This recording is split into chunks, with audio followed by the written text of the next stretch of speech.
천사들의 군주 미카엘과 한때 빛의 천사였던 루시퍼조차 경외하며 물러서게 만들었던 단 하나의 존재가 있습니다.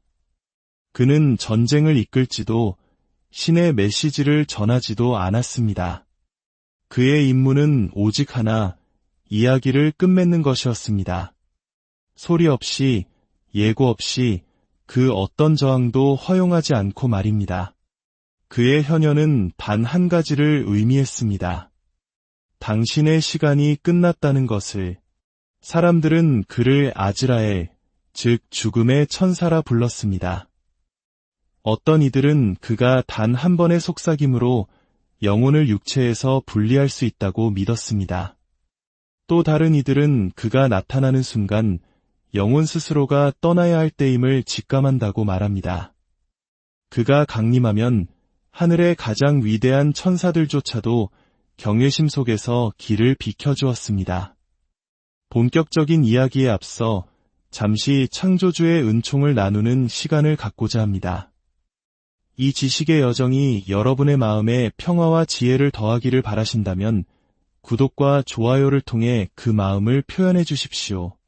여러분의 작은 손길 하나하나가 저희에게는 큰 힘이 되며 그 손길 위에 창조주의 축복이 함께하기를 기도하겠습니다.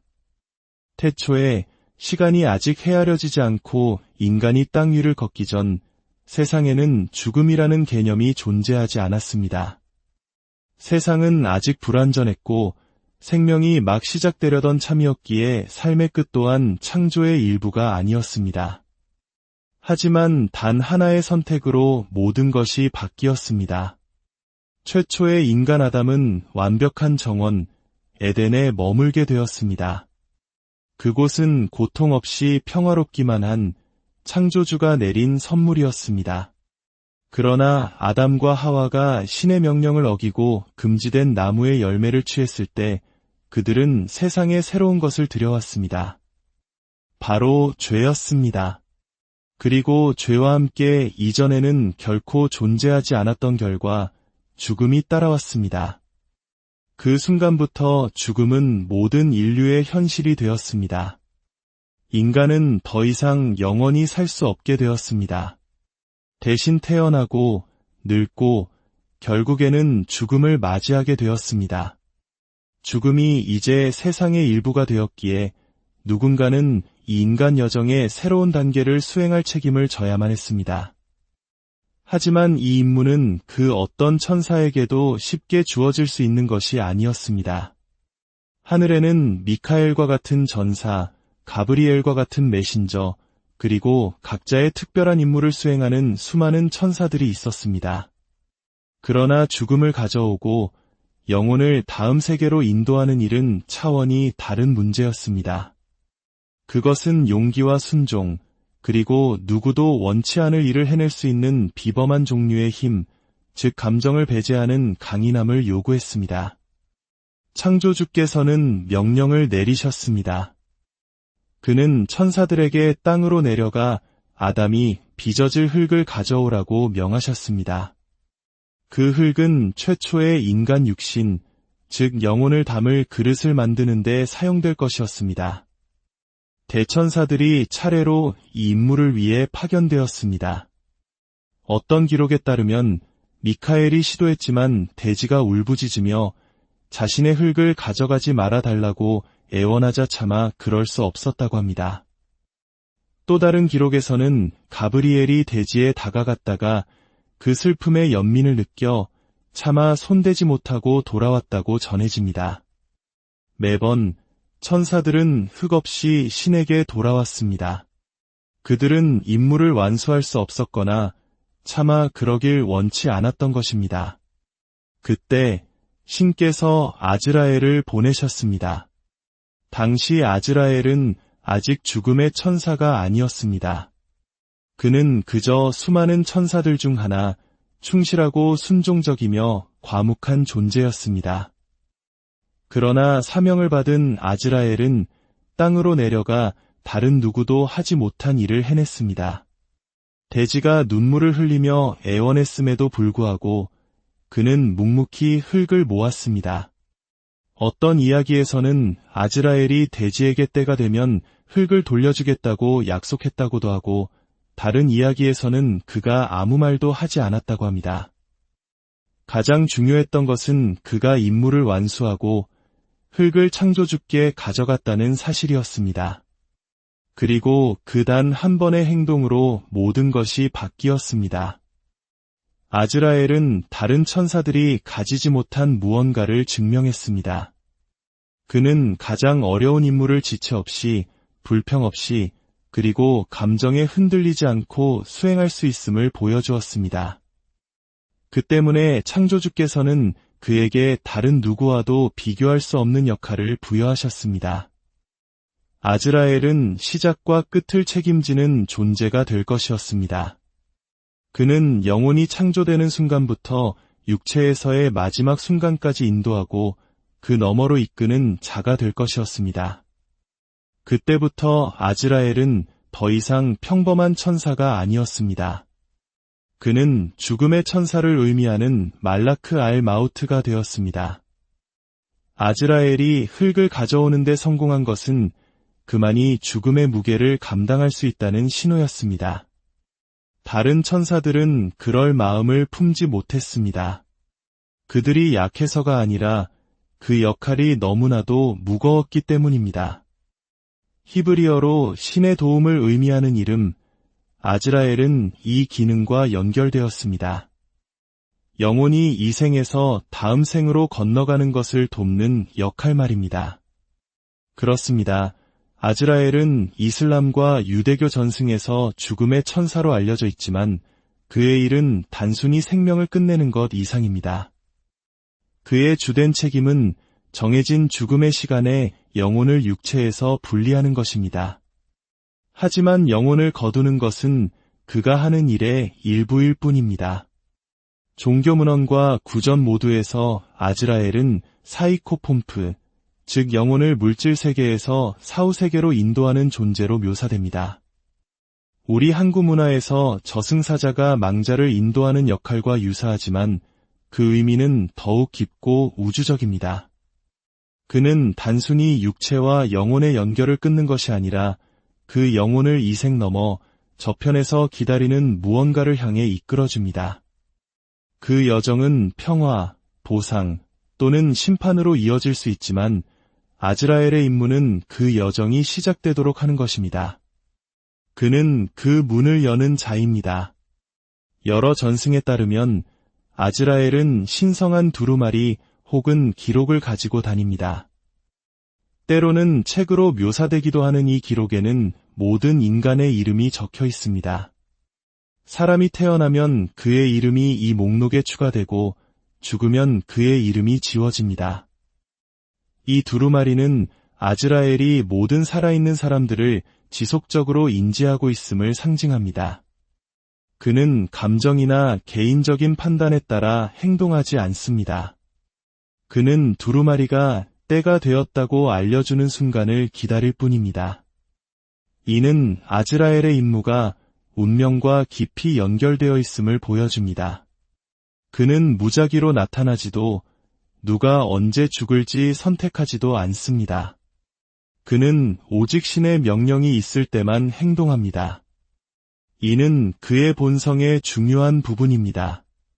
반역한 천사 루시퍼나 신을 대신해 전쟁을 이끄는 전사 미카엘과 달리 아즈라엘은 절대적으로 순종적입니다.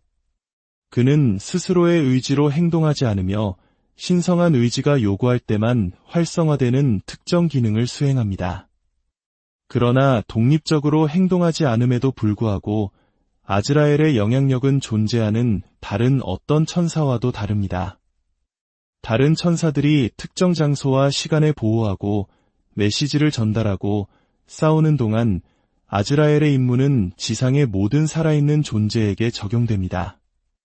누가 어디에 살든 어떤 언어를 쓰든 무엇을 믿든 모든 영혼은 결국 아즈라엘의 손을 거쳐갑니다. 고대부터 현재까지 가장 높은 산에서 가장 깊은 도시까지 아즈라엘의 책임은 결코 끝나지 않습니다. 이 사실 하나만으로도 그는 다른 천사들과 구별됩니다. 그의 임무에는 또 다른 매혹적인 부분이 있습니다. 아즈라엘이 항상 직접 나타나는 것은 아닙니다. 많은 전승에서는 그가 종종 하위 천사들을 보내 자신의 일을 수행하게 한다고 가르칩니다. 때로는 복수형으로 죽음의 천사들이라고 불리는 이 조수들은 그의 지시를 따르며 죽은 자의 영혼을 수집하는 데 관여합니다. 이 천사들은 사람이 살아온 삶과 그들을 기다리는 운명에 따라 온화할 수도 무서울 수도 있습니다. 이 책에는 우리에게 중요한 것을 보여줍니다. 아즈라엘은 단순한 하인이 아니라 지도자라는 것입니다. 그는 전 세계의 균형을 유지하는 임무를 띤 영적 존재들의 전체 네트워크를 책임지고 있습니다.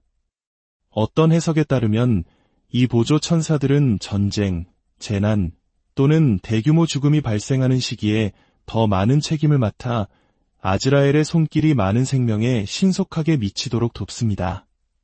다른 순간에는 특히 성인이나 예언자 또는 삶이 특별한 의미를 지닌 사람들에게는 그가 직접 찾아올 수도 있습니다.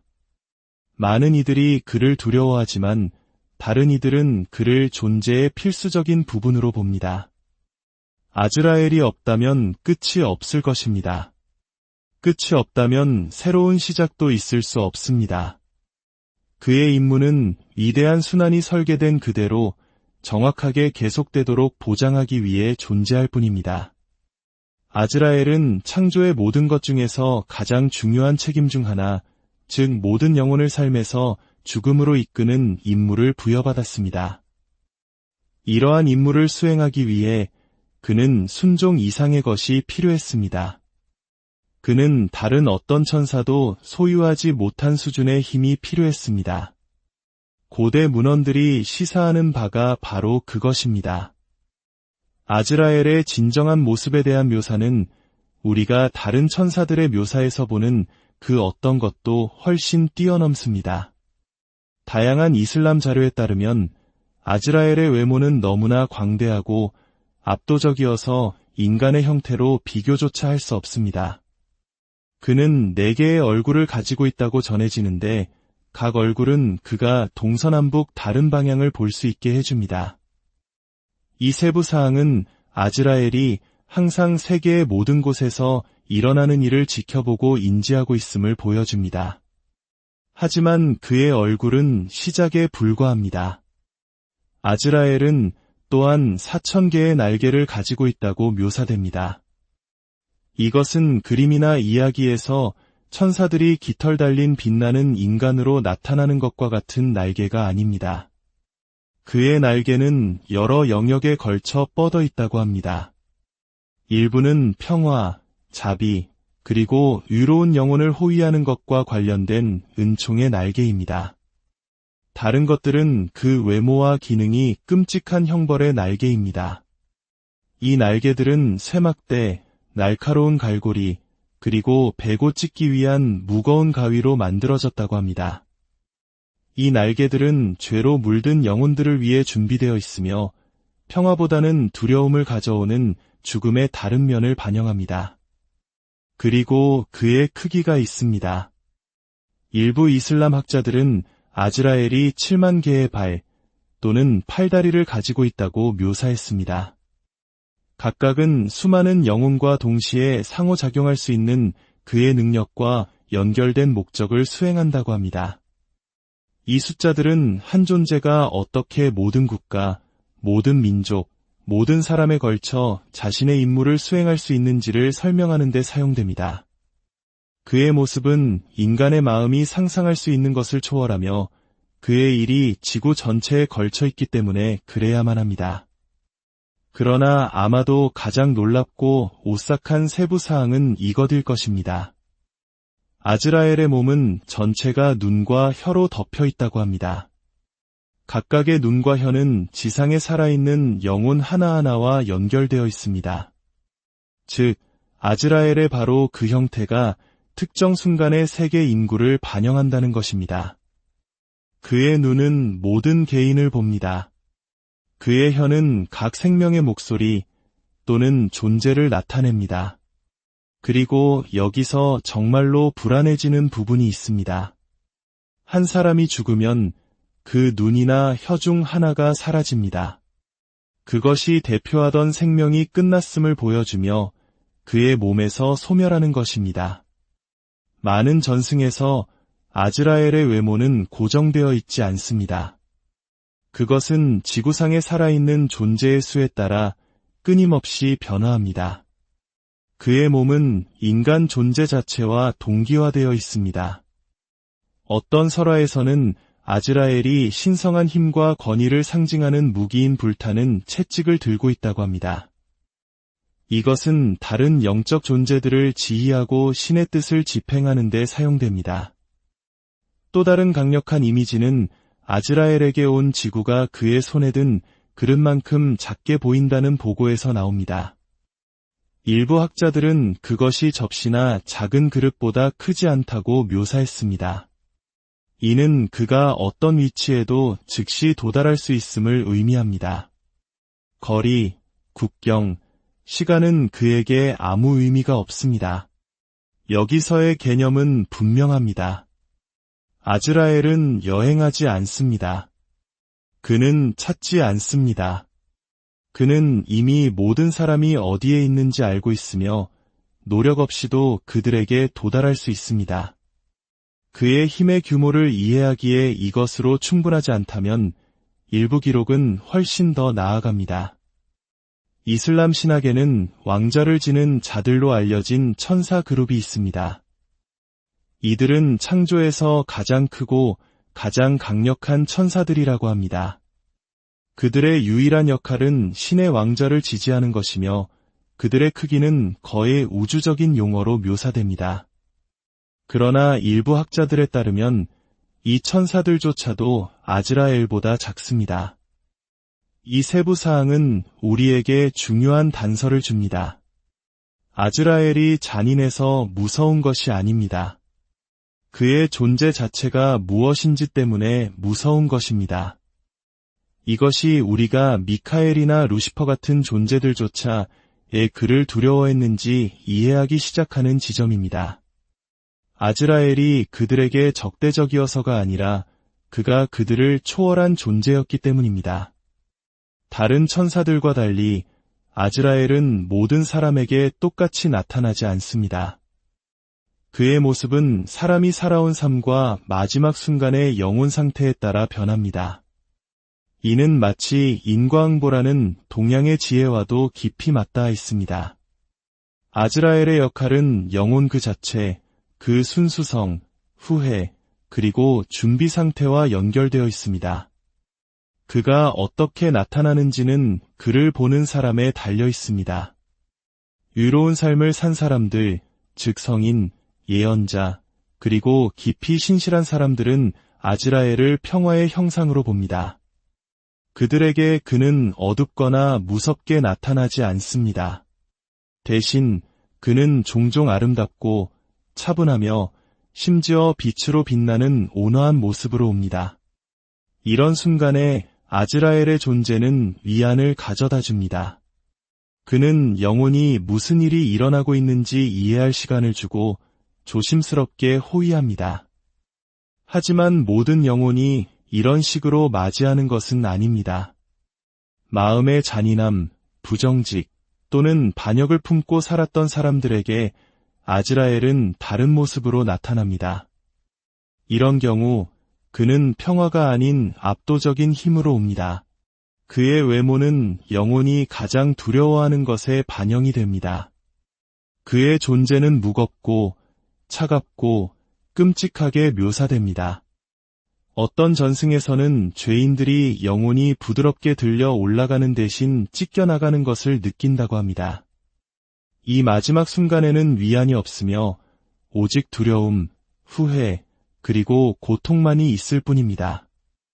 아즈라엘의 이러한 이중성은 그의 설계의 일부입니다. 그는 사람의 삶의 진실을 그들에게 다시 비춰줍니다. 영혼이 세상에 준 것이 영혼이 돌려받는 것입니다. 이러한 생각은 개인 영혼의 영적 여정에 초점을 맞춘 이슬람 사상의 한 갈래인 수피즘 신앙에서 가장 명확하게 나타납니다. 수피 교사들은 아즈라엘이 죽음의 순간에 영혼의 가장 깊은 상태와 일치하는 형태로 자신을 보여준다고 설명합니다. 영혼이 평화로우면 아즈라엘은 평화로 나타납니다. 영혼이 두려움이나 저항으로 가득 차 있다면 그는 그 투쟁을 반영하는 형태로 나타납니다. 만약 당신이 여전히 아즈라엘이 가장 위대한 천사들 사이에서도 두려움을 불러일으켰는지 궁금하다면 그의 존재가 진정으로 무엇을 의미했는지 이해할 때 그 답은 더 명확해집니다.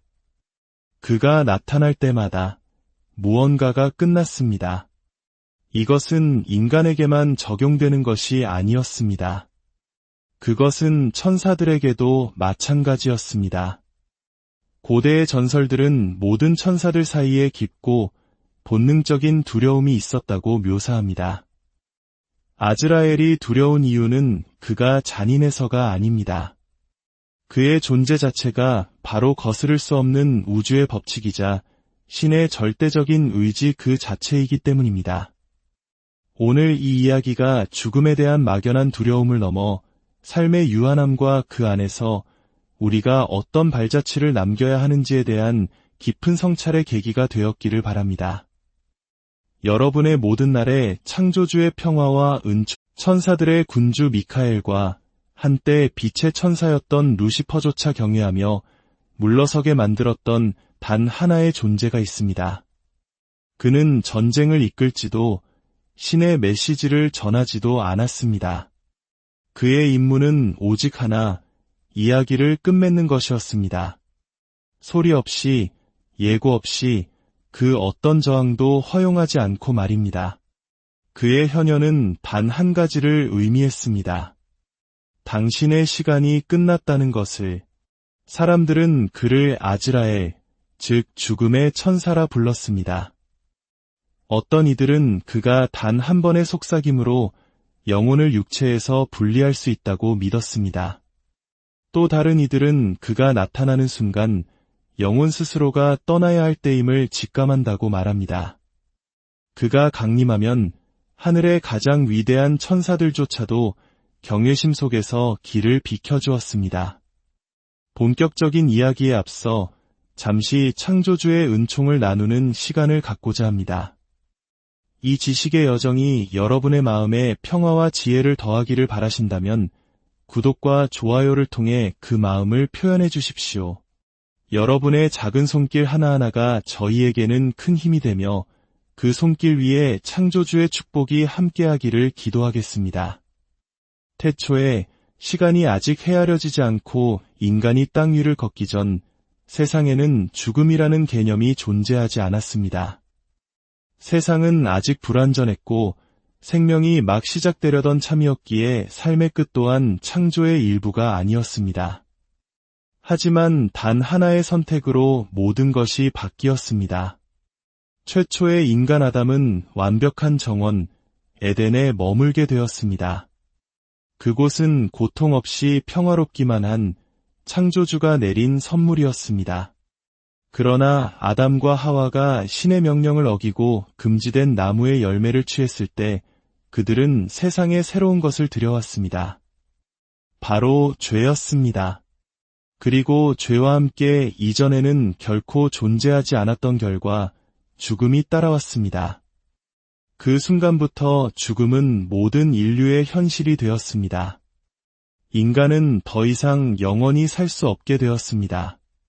대신 태어나고 늙고 결국에는 죽음을 맞이하게 되었습니다. 죽음이 이제 세상의 일부가 되었기에 누군가는 이 인간 여정의 새로운 단계를 수행할 책임을 져야만 했습니다. 하지만 이 임무는 그 어떤 천사에게도 쉽게 주어질 수 있는 것이 아니었습니다. 하늘에는 미카엘과 같은 전사, 가브리엘과 같은 메신저, 그리고 각자의 특별한 임무를 수행하는 수많은 천사들이 있었습니다. 그러나 죽음을 가져오고 영혼을 다음 세계로 인도하는 일은 차원이 다른 문제였습니다. 그것은 용기와 순종, 그리고 누구도 원치 않을 일을 해낼 수 있는 비범한 종류의 힘, 즉 감정을 배제하는 강인함을 요구했습니다. 창조주께서는 명령을 내리셨습니다. 그는 천사들에게 땅으로 내려가 아담이 빚어질 흙을 가져오라고 명하셨습니다. 그 흙은 최초의 인간 육신, 즉 영혼을 담을 그릇을 만드는 데 사용될 것이었습니다. 대천사들이 차례로 이 임무를 위해 파견되었습니다. 어떤 기록에 따르면 미카엘이 시도했지만 대지가 울부짖으며 자신의 흙을 가져가지 말아달라고 애원하자 차마 그럴 수 없었다고 합니다. 또 다른 기록에서는 가브리엘이 대지에 다가갔다가 그 슬픔의 연민을 느껴 차마 손대지 못하고 돌아왔다고 전해집니다. 매번 천사들은 흙 없이 신에게 돌아왔습니다. 그들은 임무를 완수할 수 없었거나 차마 그러길 원치 않았던 것입니다. 그때 신께서 아즈라엘을 보내셨습니다. 당시 아즈라엘은 아직 죽음의 천사가 아니었습니다. 그는 그저 수많은 천사들 중 하나, 충실하고 순종적이며 과묵한 존재였습니다. 그러나 사명을 받은 아즈라엘은 땅으로 내려가 다른 누구도 하지 못한 일을 해냈습니다. 대지가 눈물을 흘리며 애원했음에도 불구하고 그는 묵묵히 흙을 모았습니다. 어떤 이야기에서는 아즈라엘이 대지에게 때가 되면 흙을 돌려주겠다고 약속했다고도 하고, 다른 이야기에서는 그가 아무 말도 하지 않았다고 합니다. 가장 중요했던 것은 그가 임무를 완수하고 흙을 창조주께 가져갔다는 사실이었습니다. 그리고 그 단 한 번의 행동으로 모든 것이 바뀌었습니다. 아즈라엘은 다른 천사들이 가지지 못한 무언가를 증명했습니다. 그는 가장 어려운 임무를 지체 없이, 불평 없이, 그리고 감정에 흔들리지 않고 수행할 수 있음을 보여주었습니다. 그 때문에 창조주께서는 그에게 다른 누구와도 비교할 수 없는 역할을 부여하셨습니다. 아즈라엘은 시작과 끝을 책임지는 존재가 될 것이었습니다. 그는 영혼이 창조되는 순간부터 육체에서의 마지막 순간까지 인도하고 그 너머로 이끄는 자가 될 것이었습니다. 그때부터 아즈라엘은 더 이상 평범한 천사가 아니었습니다. 그는 죽음의 천사를 의미하는 말라크 알 마우트가 되었습니다. 아즈라엘이 흙을 가져오는 데 성공한 것은 그만이 죽음의 무게를 감당할 수 있다는 신호였습니다. 다른 천사들은 그럴 마음을 품지 못했습니다. 그들이 약해서가 아니라 그 역할이 너무나도 무거웠기 때문입니다. 히브리어로 신의 도움을 의미하는 이름 아즈라엘은 이 기능과 연결되었습니다. 영혼이 이 생에서 다음 생으로 건너가는 것을 돕는 역할 말입니다. 그렇습니다. 아즈라엘은 이슬람과 유대교 전승에서 죽음의 천사로 알려져 있지만 그의 일은 단순히 생명을 끝내는 것 이상입니다. 그의 주된 책임은 정해진 죽음의 시간에 영혼을 육체에서 분리하는 것입니다. 하지만 영혼을 거두는 것은 그가 하는 일의 일부일 뿐입니다. 종교문헌과 구전 모두에서 아즈라엘은 사이코폼프, 즉 영혼을 물질 세계에서 사후 세계로 인도하는 존재로 묘사됩니다. 우리 한국 문화에서 저승사자가 망자를 인도하는 역할과 유사하지만 그 의미는 더욱 깊고 우주적입니다. 그는 단순히 육체와 영혼의 연결을 끊는 것이 아니라 그 영혼을 이 생 넘어 저편에서 기다리는 무언가를 향해 이끌어줍니다. 그 여정은 평화, 보상 또는 심판으로 이어질 수 있지만 아즈라엘의 임무는 그 여정이 시작되도록 하는 것입니다. 그는 그 문을 여는 자입니다. 여러 전승에 따르면 아즈라엘은 신성한 두루마리 혹은 기록을 가지고 다닙니다.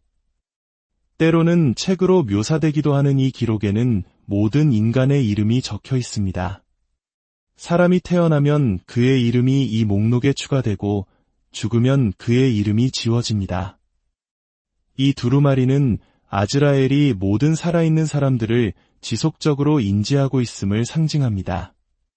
그는 감정이나 개인적인 판단에 따라 행동하지 않습니다. 그는 두루마리가 때가 되었다고 알려주는 순간을 기다릴 뿐입니다. 이는 아즈라엘의 임무가 운명과 깊이 연결되어 있음을 보여줍니다.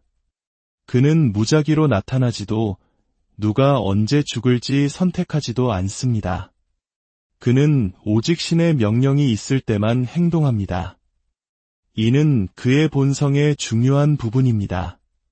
반역한 천사 루시퍼나 신을 대신해 전쟁을 이끄는 전사 미카엘과 달리 아즈라엘은 절대적으로 순종적입니다.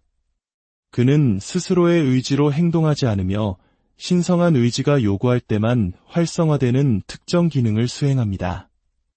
그러나 독립적으로 행동하지 않음에도 불구하고 아즈라엘의 영향력은 존재하는 다른 어떤 천사와도 다릅니다.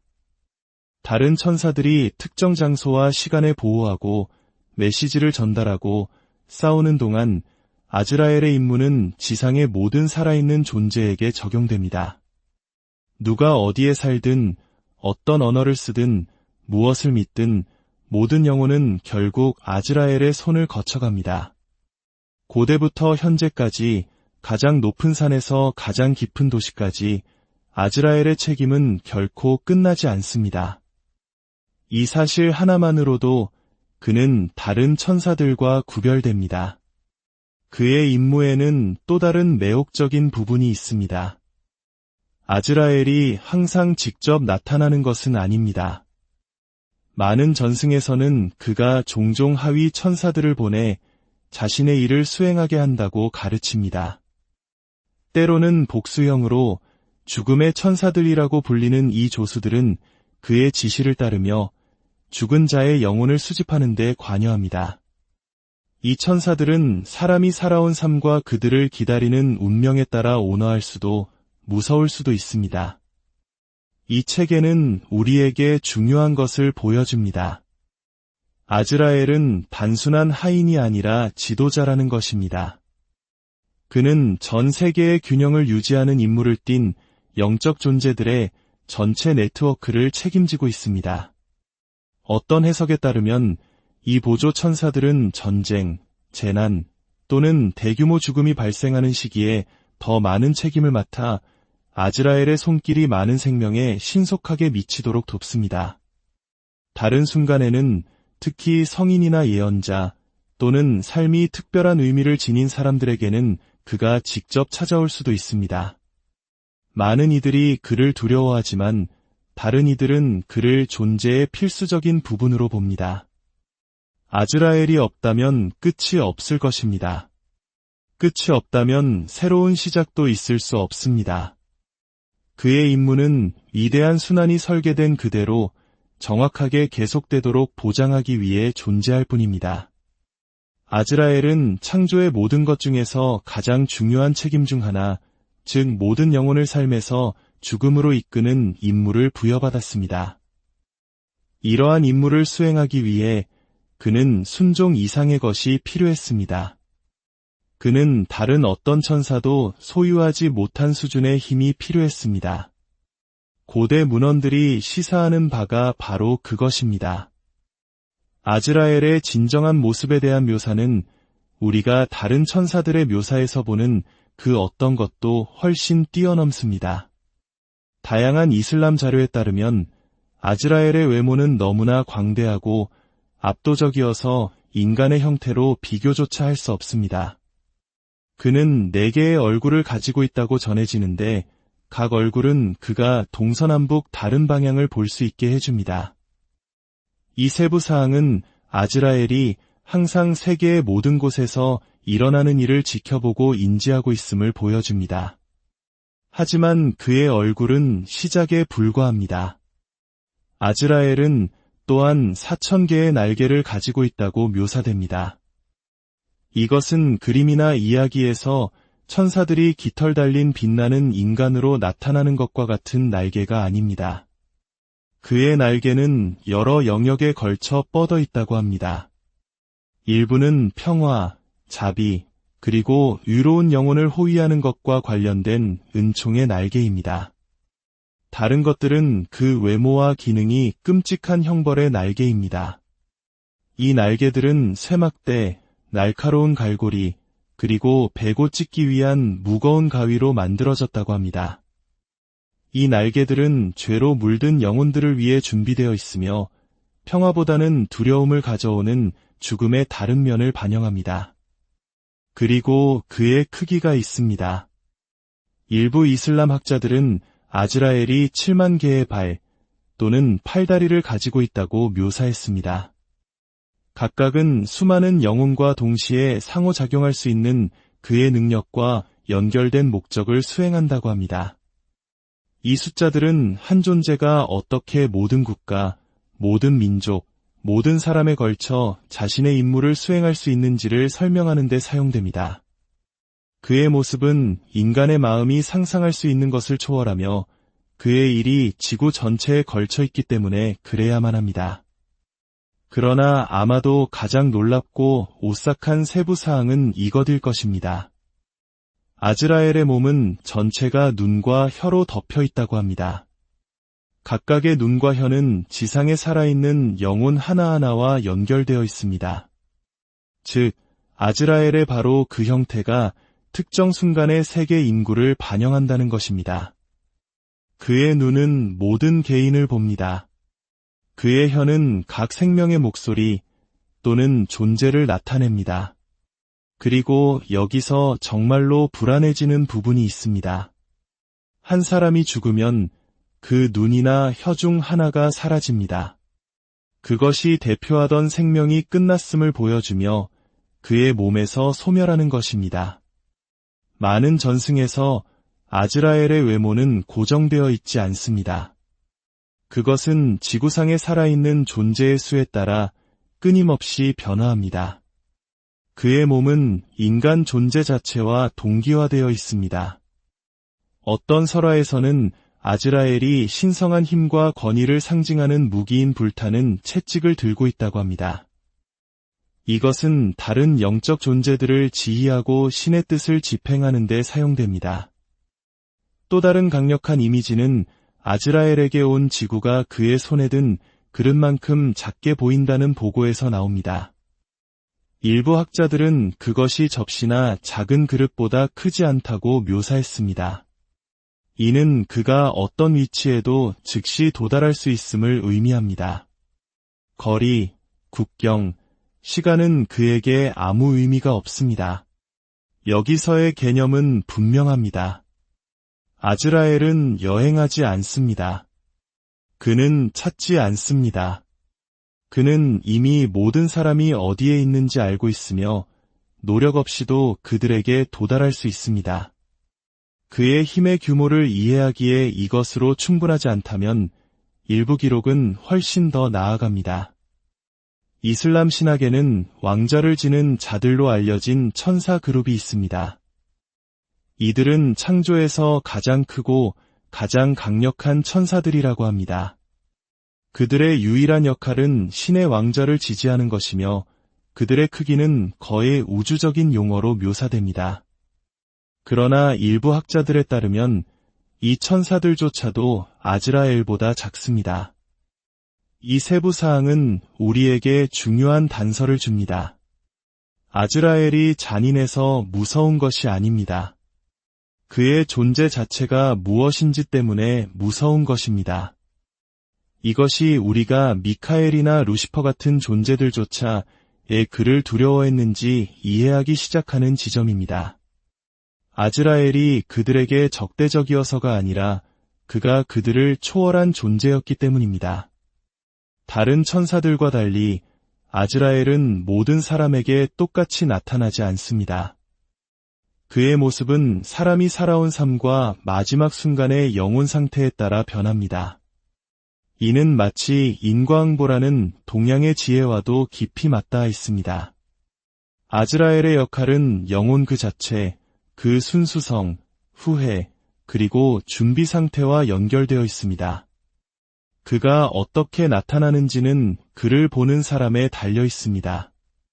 의로운 삶을 산 사람들, 즉 성인, 예언자, 그리고 깊이 신실한 사람들은 아즈라엘을 평화의 형상으로 봅니다. 그들에게 그는 어둡거나 무섭게 나타나지 않습니다. 대신 그는 종종 아름답고 차분하며 심지어 빛으로 빛나는 온화한 모습으로 옵니다. 이런 순간에 아즈라엘의 존재는 위안을 가져다 줍니다. 그는 영혼이 무슨 일이 일어나고 있는지 이해할 시간을 주고 조심스럽게 호위합니다. 하지만 모든 영혼이 이런 식으로 맞이하는 것은 아닙니다. 마음의 잔인함, 부정직 또는 반역을 품고 살았던 사람들에게 아즈라엘은 다른 모습으로 나타납니다. 이런 경우 그는 평화가 아닌 압도적인 힘으로 옵니다. 그의 외모는 영혼이 가장 두려워하는 것에 반영이 됩니다. 그의 존재는 무겁고 차갑고 끔찍하게 묘사됩니다. 어떤 전승에서는 죄인들이 영혼이 부드럽게 들려 올라가는 대신 찢겨나가는 것을 느낀다고 합니다. 이 마지막 순간에는 위안이 없으며 오직 두려움, 후회, 그리고 고통만이 있을 뿐입니다. 아즈라엘의 이러한 이중성은 그의 설계의 일부입니다. 그는 사람의 삶의 진실을 그들에게 다시 비춰줍니다. 영혼이 세상에 준 것이 영혼이 돌려받는 것입니다. 이러한 생각은 개인 영혼의 영적 여정에 초점을 맞춘 이슬람 사상의 한 갈래인 수피즘 신앙에서 가장 명확하게 나타납니다. 수피 교사들은 아즈라엘이 죽음의 순간에 영혼의 가장 깊은 상태와 일치하는 형태로 자신을 보여준다고 설명합니다. 영혼이 평화로우면 아즈라엘은 평화로 나타납니다. 영혼이 두려움이나 저항으로 가득 차 있다면 그는 그 투쟁을 반영하는 형태로 나타납니다. 만약 당신이 여전히 아즈라엘이 가장 위대한 천사들 사이에서도 두려움을 불러일으켰는지 궁금하다면 그의 존재가 진정으로 무엇을 의미했는지 이해할 때 그 답은 더 명확해집니다. 그가 나타날 때마다 무언가가 끝났습니다. 이것은 인간에게만 적용되는 것이 아니었습니다. 그것은 천사들에게도 마찬가지였습니다. 고대의 전설들은 모든 천사들 사이에 깊고 본능적인 두려움이 있었다고 묘사합니다. 아즈라엘이 두려운 이유는 그가 잔인해서가 아닙니다. 그의 존재 자체가 바로 거스를 수 없는 우주의 법칙이자 신의 절대적인 의지 그 자체이기 때문입니다. 오늘 이 이야기가 죽음에 대한 막연한 두려움을 넘어 삶의 유한함과 그 안에서 우리가 어떤 발자취를 남겨야 하는지에 대한 깊은 성찰의 계기가 되었기를 바랍니다. 여러분의 모든 날에 창조주의 평화와 은총, 천사들의 군주 미카엘과 한때 빛의 천사였던 루시퍼조차 경외하며 물러서게 만들었던 단 하나의 존재가 있습니다. 그는 전쟁을 이끌지도 신의 메시지를 전하지도 않았습니다. 그의 임무는 오직 하나, 이야기를 끝맺는 것이었습니다. 소리 없이, 예고 없이 그 어떤 저항도 허용하지 않고 말입니다. 그의 현현은 단 한 가지를 의미했습니다. 당신의 시간이 끝났다는 것을. 사람들은 그를 아즈라엘, 즉 죽음의 천사라 불렀습니다. 어떤 이들은 그가 단 한 번의 속삭임으로 영혼을 육체에서 분리할 수 있다고 믿었습니다. 또 다른 이들은 그가 나타나는 순간 영혼 스스로가 떠나야 할 때임을 직감한다고 말합니다. 그가 강림하면 하늘의 가장 위대한 천사들조차도 경외심 속에서 길을 비켜주었습니다. 본격적인 이야기에 앞서 잠시 창조주의 은총을 나누는 시간을 갖고자 합니다. 이 지식의 여정이 여러분의 마음에 평화와 지혜를 더하기를 바라신다면 구독과 좋아요를 통해 그 마음을 표현해 주십시오. 여러분의 작은 손길 하나하나가 저희에게는 큰 힘이 되며 그 손길 위에 창조주의 축복이 함께하기를 기도하겠습니다. 태초에 시간이 아직 헤아려지지 않고 인간이 땅 위를 걷기 전 세상에는 죽음이라는 개념이 존재하지 않았습니다. 세상은 아직 불완전했고 생명이 막 시작되려던 참이었기에 삶의 끝 또한 창조의 일부가 아니었습니다. 하지만 단 하나의 선택으로 모든 것이 바뀌었습니다. 최초의 인간 아담은 완벽한 정원, 에덴에 머물게 되었습니다. 그곳은 고통 없이 평화롭기만 한 창조주가 내린 선물이었습니다. 그러나 아담과 하와가 신의 명령을 어기고 금지된 나무의 열매를 취했을 때 그들은 세상에 새로운 것을 들여왔습니다. 바로 죄였습니다. 그리고 죄와 함께 이전에는 결코 존재하지 않았던 결과 죽음이 따라왔습니다. 그 순간부터 죽음은 모든 인류의 현실이 되었습니다.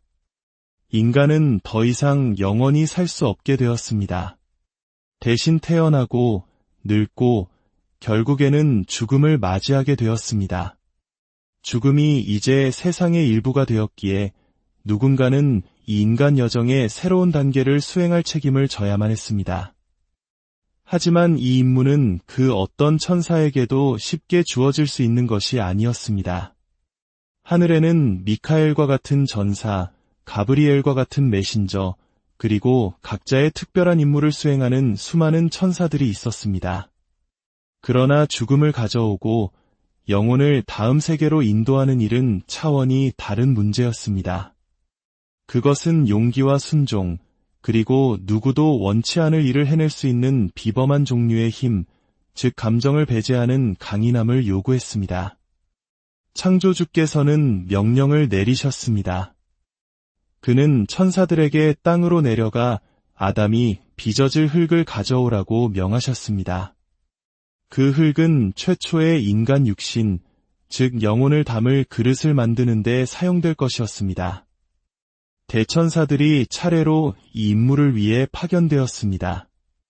어떤 기록에 따르면 미카엘이 시도했지만 대지가 울부짖으며 자신의 흙을 가져가지 말아달라고 애원하자 차마 그럴 수 없었다고 합니다.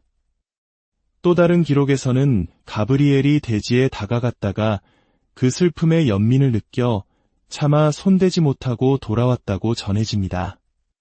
매번 천사들은 흙없이 신에게 돌아왔습니다. 그들은 임무를 완수할 수 없었거나 차마 그러길 원치 않았던 것입니다. 그때 신께서 아즈라엘을 보내셨습니다. 당시 아즈라엘은 아직 죽음의 천사가 아니었습니다. 그는 그저 수많은 천사들 중 하나, 충실하고 순종적이며 과묵한 존재였습니다. 그러나 사명을 받은 아즈라엘은 땅으로 내려가 다른 누구도 하지 못한 일을 해냈습니다. 대지가 눈물을 흘리며 애원했음에도 불구하고 그는 묵묵히 흙을 모았습니다. 어떤 이야기에서는 아즈라엘이 대지에게 때가 되면 흙을 돌려주겠다고 약속했다고도 하고 다른 이야기에서는 그가 아무 말도 하지 않았다고 합니다. 가장 중요했던 것은 그가 임무를 완수하고 흙을 창조주께 가져갔다는 사실이었습니다. 그리고 그 단 한 번의 행동으로 모든 것이 바뀌었습니다. 아즈라엘은 다른 천사들이 가지지 못한 무언가를 증명했습니다.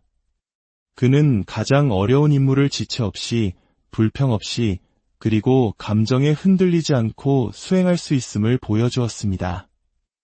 그 때문에 창조주께서는 그에게 다른 누구와도 비교할 수 없는 역할을 부여하셨습니다.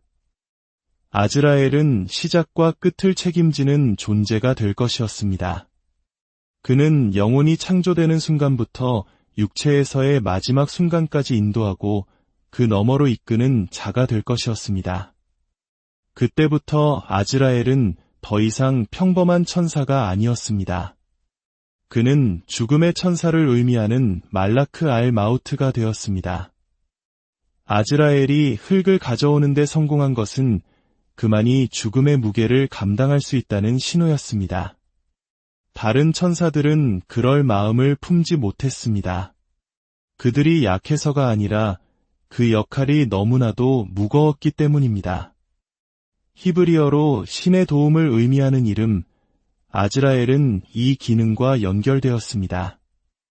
영혼이 이 생에서 다음 생으로 건너가는 것을 돕는 역할 말입니다. 그렇습니다. 아즈라엘은 이슬람과 유대교 전승에서 죽음의 천사로 알려져 있지만 그의 일은 단순히 생명을 끝내는 것 이상입니다. 그의 주된 책임은 정해진 죽음의 시간에 영혼을 육체에서 분리하는 것입니다. 하지만 영혼을 거두는 것은 그가 하는 일의 일부일 뿐입니다. 종교문헌과 구전 모두에서 아즈라엘은 사이코폼프, 즉 영혼을 물질 세계에서 사후 세계로 인도하는 존재로 묘사됩니다. 우리 한국 문화에서 저승사자가 망자를 인도하는 역할과 유사하지만 그 의미는 더욱 깊고 우주적입니다. 그는 단순히 육체와 영혼의 연결을 끊는 것이 아니라 그 영혼을 이 생 넘어 저편에서 기다리는 무언가를 향해 이끌어줍니다. 그 여정은 평화, 보상 또는 심판으로 이어질 수 있지만 아즈라엘의 임무는 그 여정이 시작되도록 하는 것입니다. 그는 그 문을 여는 자입니다. 여러 전승에 따르면 아즈라엘은 신성한 두루마리 혹은 기록을 가지고 다닙니다. 때로는 책으로 묘사되기도 하는 이 기록에는 모든 인간의 이름이 적혀 있습니다.